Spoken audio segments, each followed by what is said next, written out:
Labas visiems, sveiki atvykę į pirmąją mano laidą. Šiandieninis mano svečias yra Mantas Bartulis, Sveiki visi. kuris yra įvairių internetinių projektų sumanytojas ir autorius. Tie projektai yra tokie kaip kitokie pasikalbėjimai, kvepia kelionėmis, taip pat Mantas dirba Kauno savivaldybei. Ir man automatiškai kyla klausimas, kaip tu save pristatai žmonėms, kai su jais susipažįsti, dėl to, kad turi labai daug veiklų ir esi aktyvus. Čia vienas sudėtingiausių klausimų, nes aš nežinau, aš nesugalvoju, kaip apibūdinti savo, aš net nesumastau, kaip apibūdinti, ką aš darau gyvenime. Tai aš nežinau, aš nėra taip, kad labas, aš toks ir toks ten. Kaip... Bet jeigu tavęs kokia nors močiutė paklausė, ką veiki, nes man pačiai yra labai sunkus šitas atsakymas. Jo, tai jeigu aš papasakočiau močiutei, tai ką aš veikiu, tu sakytų, kad aš susirasiu normalų darbą. Man tą patį. Tai aš nežinau. Aš manau, kad tiesiog aš mėgstu daryti įgyvendinti geras idėjas. Labai. Prasmukau? Taip, aš dažniausiai sakau, kad su reklama dirbu, tada būna paprasčiausiai dėl to, kad tarsi visur ir nereikia per daug aiškinti detalių. Gerai, pakalbėkime apie tavo projektus. Ir pirmasis toks rimtas, tikriausiai galima sakyti, projektas tavo buvo kitokie pasikalbėjimai. Taip. Kodėl rimtas? Nerimtas. Buvo labai rimtas ir didelis. Ar nuo pat pradžių... Taip, kaip pats projektas. Jo. Ar nuo pat pradžių tikėjotės tokios sėkmės ir kad jis išpopuliarės? O ne, tai niekada, negaliu meluoti, bet aš žinau, kad tai yra užprogramuota sėkmė, bet niekada nebūna taip, kad tikiesi, kad bus, čia bus fainai. Iš pradžių darai tą pirmą žingsnį, žiūri, koks bus antras žingsnis, paskui matai, kad jau visai pradeda greičiau žingsniuoti. Ir įsivažiavam kažkaip, bet nėra taip, kad ten prognozuojam kažkaip. Aš klausiausi keletą tavo interviu. Kokių? Įvairių iš tikrųjų. Ir klausimas tas, kaip kilo kitokių pasikalbėjimų idėja? Kilo. Aš tai apibūdinčiau, visi matom tuos animacinius filmukus, kai kilo, atsiranda idėja ir užsidega lemputė. Man taip pat buvo, aš atsimenu, važiavau berods troleibusu. Labai dažnai tenais gimsta idėjas. Jo, nes ten šalta ir tu kažkaip bandai kažką galvoti, nepašalti, tau atsiranda ta idėja ir bingo kažkaip. Ir jo, man neslėpsiu, kad aš visai žiūriu tos amerikietiškus late night show, kur yra panašių tokių laidų kaip ir tavo, kaip ir kitokie paskalbėjimai. Ir tiesiog pagalvojau, kad nėra tokios laidos internete ir let's do it. Taip. Ir tuo metu iš tikrųjų nebuvo jokių pavyzdžių ir analogų Lietuvoje. Dabar jau pradeda atsirasti tų pokalbių. Buvo bandymai daryti LRT ten, berods, Mėnulio fazės. Bet internetu ir tokiu principu niekas. Ir ypatingai turbūt tas, kad pas jūs buvo visada gyva auditorija. Taip. Tai čia labai didelis įsitraukimas. Taip. Ir tas, manau, žmonės labai kabino, kad buvo ta gyva auditorija. Ir dar tiesioginis transliavimas tikriausiai. Taip. Nes apskritai internetas tuo ir yra cool, kad žmonės... Jie gali dalyvauti. Jie jaučiasi įsitraukę ir jie nežiūri tiesiog televizijos, ką jiems rodo, jie jaučiasi. Ir jie tenais galėjo žmonės pas jūs auditoriją uždavinėti klausimus. Kažkaip mes juos įtraukdam jo, tai tas žmonėms faina, kai gali jaustis to dalimi. Tai aš manau, tas ir buvo lėmė sėkmę, manau tai. Kadangi kitokie pasikalbėjimai buvo tavo pirmasis projektas, tu dirbai prieš tai su Basket News. Su krepšiniu dirbau. Bet internetinis projektas buvo pirmas, dabar jis baigėsi. Taip, baigėsi. Taip. Ir ką tu gali sakyti, kad tu išmokai iš to? Dabar tu dirbi su kitais projektais, apie tai irgi pakalbėsim, bet ko tave tai išmokė? Ar kažkokias naudos davė? Žinoma, kad davė. Dar kai tai yra pirmas projektas yra tokio masto. Realiai aš manau, kad tai buvo vienas populiariausių internete projektų, tai natūraliai išmoksti, nežinau, tvarkytis su tokiais dideliais reikalais, ten, kaip, pavyzdžiui, organizuotumo išmokė mane, iš tikrųjų. Davė labai daug pažinčių. Davė tokių gerų pamokų, jog aš kalbu apie patį, nežinau, organizavimą, bendravimą su žmonėm. Kaip viskas vyksta. Jo, tu pamatai viską iš vidaus iš tikrųjų ir manau, kad dabar tikrai esu visai kitas žmogus, negu buvau prieš tai, toks labiau, sakyčiau, neapsaugau gal. Taip, šitas to duoda. Ja. Tai tokie pasikalbėjimai baigėsi ir tuomet prasidėjo, turbūt kai baigėsi prasidėjo kvepia kelionėmis, taip? Taip, realiai, jo. Papasakok apskritai apie kvepia kelionėm. Ką darom, kaip darom, kokia idėja ir kokias galutinis tikslas?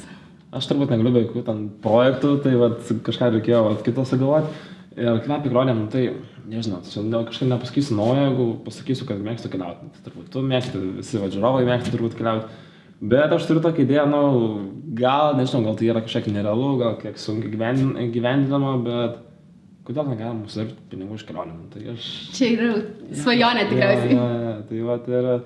Pagalvojau, kad kažkaip reikia link to žygiuoti. Ir mano idėja buvo sukurti irgi grįžkim prie paskabėjimo, sumašiau tokią idėją, kurios realiai nebuvo Lietuvoje. Tai, kalbant apie kelionės, aš pagalvojau, kad nėra tokių kelionių portalų labai stiprių Lietuvoje, kad nebūtų kelionių agentūros, bet būtų portalai. Ir sugalvojau tokį pavadinimą ir pradėjom daryti projektą, pradėjom keliauti, pradėjom filmuoti, pradėjom organizuoti renginius, sukūrėm puslapį, pradėjom imti interviu ir tai viskas augo. Man labai patinka, kad apie kelionėm daug yra visko, tu gali gauti kelionių patarimų, pasižiūrėti kelionių, paskaityti, planuoti savo keliones. Aš tikiuosi, kad dar visko bus daugiau ir aš labai noriu paimti visas platformas, ten audio, video, gyvai kažkas ir, tekstinį. Aš net mamai rekomendavau, sakiau, kad tau patinka keliauti, tai tau net tau reikia šitą pasižiūrėti. Yes, aš tau labai. Ir kokie yra dabar tavo artimiausi kelionių planai? Čia aš biškai skaudi tema, nes dažniausiai būna taip, kad aš vienu momentu tai pradedu keliauti. Suprantu, kad biškai galbūt reikia poilsio, nes prisikopia visokių darbų ir paskui būna tokia pertraukėlė. Tai dabar tokių didelių kelionių neturiu į priekį, nes to pačiu noriu vystyti projektą, o keliaudant nelabai sekasi. Čia svajonė būtų taip galėti daryti. Tu visada sakai, kad aš pasiimsiu kompą, galėsiu kažką kelionėje su kompu daryti. Taip nebūna. Bet viskas vis tiek vyksta čia ir reikia būti. Tai planuoju važiuoti į Laplandiją vasario pabaigoje. Aš kažkada planavau, bet taip ir neišvažiavom.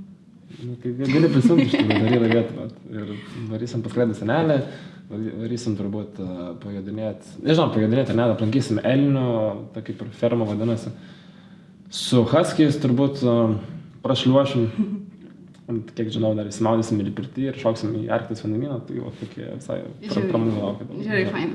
Žinau, kad dirbi Kauno savivaldybėj. Taip. Tai pirmiausia, papasakok, kaip tu tenais atsiradai, nes buvo internetiniai projektai, dideli dalykai, autorius. Tai realiai mane prigavo šitas dalykas, nes kas mane pažįsta, žino, kad aš negalėčiau nekaip atsikelti ryte, ten 8 val. Ten pusę 8. Kaip aš. Mes kažką turim bendro ir iš tikrųjų, o ten darbas yra toks kaip nuo 8 iki 5, kaip normalus darbas yra, ten turim ir pietų pertrauką, bet sakau, aš buvau toks žmogus, kuris miegodavo iki 11 iki 12 val. Dienos.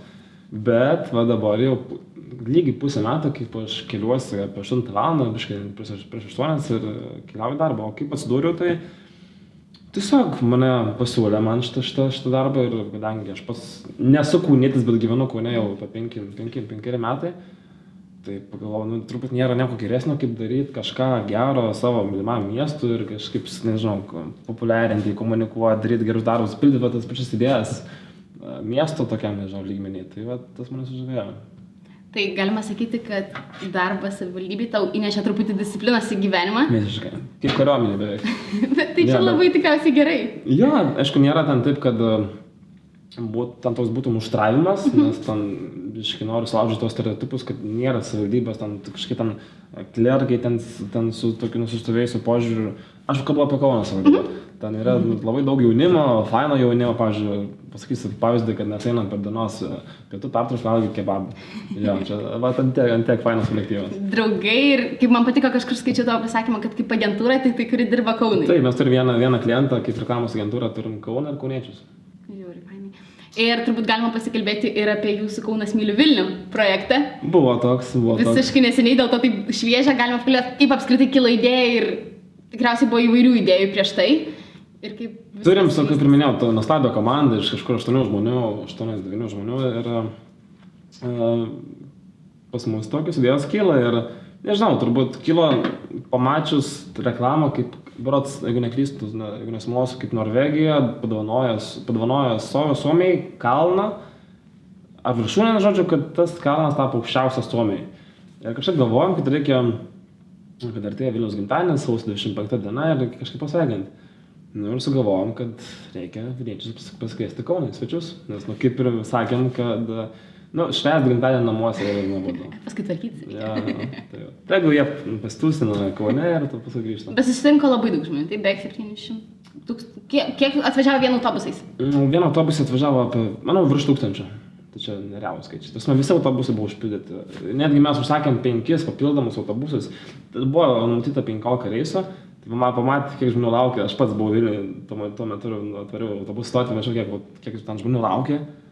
Eilės, kaip... Bet turbūt jausmas buvo neapsakomas. Jo, tas man, Neseniai mačiau nuotrauką, kaip rodė pirmas Maskvoje atsidaręs McDonald's, kokios ten buvo eilės, tai panašiai buvo kaip čia iš tikrųjų tokios eilės Vilniaus autobusų statyti. Mat, sakė žmonės, kad dar gyvenime nėra, tai buvo ten tokių eilių. Tai jo, tai ir plus buvo organizuotas labai fainas sutikimas Kaune Vilniečių. Apskritai, su visa šita idėja labai gražiai suspynė su gimtadienio sveikinimu, su jūsų naujos autobusų stoties pristatymu, su apskritai, ką jūs veikiate Kauno savivaldybėje parodymu. Labai organiškai viskas įvyko tikriausiai. O kodėl netvažiavai? Filmavau čia video, jeigu iš tikrųjų. Tai nieko, dar bus kitais metais. Bet tai šį Kauną apskritai labai nori atvažiuoti? Lankyti visas naujas vietas. Aprodysiu. Visi matėt, bus vlogas. Aprodysiu asmeniškai Kauną atsinaujinus, jeigu reikės. Būtinai. Ne tik man, bet ir mano kamerai. Taip, būtinai. Darysim turą po Kauną. Mes galėsim daryti net live turą, jo. Čia iš viso? Kaunas yra, aš šiandien pakeisiu visus, atvažiuoti atsinaujinus į Kauną. Turim daug naujų dalykų, pilna naujų restoranų, kavinių, gatvių. Net knygynų, aš kaip pamačiau jūsų knygų. Mes turim pirmą Lietuvoje knygų ministeriją. Knygų ministerija. Ja. Ir aš kaip pamačiau pas kažką nuotrauką, aš net nespratau, kad čia Lietuvoje, paskui žiūriu Kaune. Taip, ir Paulius Ambrazevičius yra sakęs, kad tai yra gražiausias knygynas. Aš pas Paulių ir pamačiau, kur aš pamačiau. Labai. Kitas klausimas. Kaip tu viską spėjai? Kelionės, tavo pačio projektai, darbas savivaldybėj? Aš nespėjau. Čia tokie atsakymai ir tikėjausi. Tarsi, aš šiaip, atvarai sakant, esu tinginys. Ir jeigu bent dirbčiau 5% tiek, kiek galiu, aš manau, būtų daugiau paskelbėjimų, daugiau kelionių ir daugiau ten kitų projektų. Labai pažįstamas jausmas iš tikrųjų. Ja, bet, kaip, aš jau šiandien esu kalbėjęs apie tai, jeigu tu randi laiko tam, kas tave veža. Tai, pavyzdžiui, mane veža kelionės, tai aš skiriu visą darbą, visą likusių darbo laiką, kas lieka po savo darbo kelionėms, savo projektui. Paskui Kaunas savivaldybė, tai čia aišku mano prioritetas, nes Kaunas iš viso yra mano didžioji meilė. Ir šiaip visos fainos veiklos, kurios mane veža, tikrai atranda tą vietas mano stalčiui. Ar jauti apskritai, kad dirbi? Nes aš kaip suprantu, tavo visos veiklos, visi tavo projektai, tau yra labai didelis malonumas ir tu tai darytum tarsi ir be darbo? Ne, aš Ar jautiesi, kad dirbi, o dabar nedirbsi? Ir visą laiką vis tiek yra tas, kad galvoji? Ne, nėra to, kad nedirbsiu, bet, turbūt pažįstamas jausmas, kad tu visada apie tos dalykus galvoji ir nėra taip, kad dabar dirbau šią akimirką, po to nedirbsiu, nes vis tiek aš tos idėjas sukasi galvoju ir kažką, ir realiai tie mano projektai yra tiek pat sėkmingi, kiek aš dirbsiu. Tai jeigu aš nedirbsiu, tai aš stovėsiu jau ten. Čia pagrindinis rodiklis. Ja. Kokia apskritai yra tavo nuomonė, jau kalbant bendriau apie projektus, kas yra svarbiausia? Idėja, bendražygiai, darbas įdėtas, kas? Tai žinai, kad nėra vieno atsakymo. Žinau, bet dėl to tau jau užduoda, ne savo. Ja, viskas, iki Z, tas mano projektas nėra tik tai ten idėja, jeigu bus tik idėja, tai nebus įgyvendintas. Jeigu yra komanda, bet nėra idėjos, tai susirinksim, parodysim siemkės ir susiskrisim. Tai, pavyzdžiui, taip pat paskalbėjimai, jeigu aš sugalvoju idėją, aš ją parašiau vienam savo bičiuliui, ir jeigu mane būtų spyręs šikną, kad davai darom, kad mane paskatins daryti, tai, manau, dar labai dažnai tas būna, kad turi idėjų, bet vis nežengi žingsnį kažką daryti. Tai, aš manau, projektas tai yra visuma. Pavyzdžiui, tas pats Kaunas sveikina Vilnių, tai mes 2 savaitės intensyviai dirbom ties to projektu. Pati idėja gal kilo rugsėjo mėnesį, gal spalio mėnesį, bet prisidėjo dizainas, komunikacija, programavimas. Pavyzdžiui, tas puslapis, kurį taip pat visi matė. Man labai patiko puslapis iš viso. Dovana.kaunas.lt buvo programuotas realiai per parą laiko. Ja, tai kaip visada tos galbūt vienos nakties pritrūksta bet sakau, visuma, tai nebūtų buvęs toks stiprus projektas, jeigu nebūtų sugalvojęs kažkas, kad reikia pakabinti tą stendą, kad išsiųsti kepurėlę Šimašių, kad padarytą sutikimą. Ir tai nėra vieno žmogaus darbas, tai dėl to mes turim labai fainą komandą. Komanda irgi labai. Ir aš perduodu linkėjimus mūsų Kauno savivaldybės ryšių su visuomenė poskyrio komandai.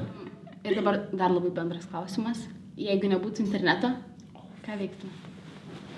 Slėptumeisi pagalbį, kaip aš ir tikėjausi. Čia pats baisiausias mano košmaras, kas gali vykti, nežinau. Aš, kai dabar Trumpas tapo prezidentu, tai, baisu, jis gali belia ką padaryti. Taip, ir kažkada dingo Facebookas, truputį išsijungė ir aš galvoju, viskas, Trumpas jau mus puola.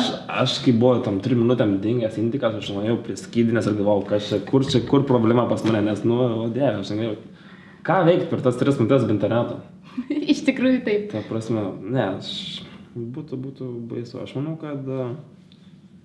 Nežinau. Nes aš pati neįsivaizduoju, čia būtų, jeigu nebūtų internetas. Tikrai. Arba būtų mano labai liūdnas gyvenimas. Eičiau krapštyti, jaučiu trupinys iš klaviatūros. Nebūtų klaviatūros, nes niekam nereikėtų kompų be interneto. Aš tada, Tu tada sukurtum internetą. Aš manau, kad kokį projektą reikėtų sukurti. Ja, Arba važiuočiau Šiaurės Korėją, nes ten kažkas yra vidinis internetas. Bet kažkas, žinai, būtų davo. Bent kažkiek, bet man atrodo, Šiaurės Korėjai būtų kiti minusai. Bet bent jau internetas. Gerai, ir dabar bus toksai žaibų turnyras. Reikia pasiruošti. Dabar jokių galvojimų. Man reikia pirmos tavo minties. Gerai, pirma mintis. Facebookas ar Instagramas? Facebookas. Svajonių kelionė yra? Yra. Nauja Zelandija. Wow. Krepšinis ar futbolas? Krepšinis. Vakar laimėjo Žalgiris prieš Barceloną. Aš nebuvau areną, Dieve. Rytas ar vakaras? Aš jau žinau atsakymą. Vakaras. Aš žinau šitą atsakymą. Tavo įsimintiniausia kelionė buvo į? Marokas. Jo, nes buvo tai pirmąjį tokia egzotinė kelionė už Europos ribų. Ir ten, wow, Saharos dykumoje permiegot su kažkokiais vietiniais, pralaužą šokti, tam buvo kažkas. Kaip iš filmų arba kažkokių istorijų, kurias kažkur girdėjau. Tu sėdi be jokio interneto, nes aišku, ten nėra interneto. Bet tada turbūt nelabai trūko. Kažkaip išgyvenau jo ir paskui su Kupranugaris, rytai iškeliavom. Gal, bet taip, fantastika. Bet ir Kazachstaną traukčiau. Kazachstanas, aš labai noriu tenais. Ir skaičiau, kad reikia važiuoti kuo greičiau, kol dar turizmas viską nesugadina, ne? Jo, nes dabar jie labai atsivėrė žmonėms, europiečiams, ten berodsonės nebereikia vizų, jeigu neklystu. Bet jeigu planuojame važiuoti Kazachstaną, nevažiuok 2 savaitėm, per daug 2 savaitės. Pirmą kelionę traukiau 25 valandas, galvojau, oh my god, ką daryti. Bet po to pagalvojau, kad vis tiek ten kažką per langą matysi, dar kažką ten, važiuoju ir visur lygu. Visur lygu ir, lygumos, stepės ir toks. Ir ką veikti. Tada jau reikia bendrauti su žmonėmis. 2 knygas pasėmiau ir perskaičiau. Ir perskaityti per kiek laiko.